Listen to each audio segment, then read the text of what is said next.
আসসালামু আলাইকুম এভরিওয়ান। আমি আজকে ডিম আর পাউরুটি দিয়ে একটি নাস্তা রেসিপি আপনাদের সাথে শেয়ার করব। প্রথমে একটি বাটিতে পেঁয়াজ আর মরিচ নিয়ে নিলাম। তার ভিতরে পরিমাণ মতো হলুদ আর লবণ দিয়ে দিলাম। তারপর সুন্দরভাবে সবগুলোকে মাখিয়ে নিয়ে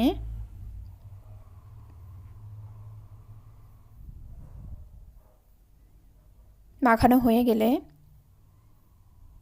তার ভিতরে 2টা ডিম দিয়ে দিলাম। ডিম দুটাকে দিয়ে কাঁটা চামচের মাধ্যমে সুন্দরভাবে ফেটিয়ে নিলাম।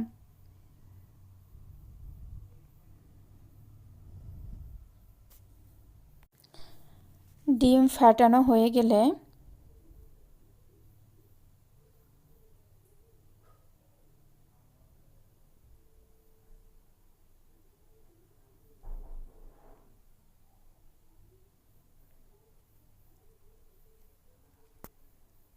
চুলায় ফ্রাই প্যান বসিয়ে দিলাম। ফ্রাই প্যানটা একটু গরম হয়ে গেলে তার ভিতর পরিমাণ মতো তেল দিয়ে দিলাম। দিয়ে স্লাইস করা পাউরুটি ডিমে ডুবিয়ে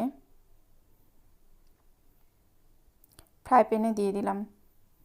আপনারা এভাবে বিকালের নাস্তা বা সকালে এরকম নাস্তা বানিয়ে খেতে পারেন।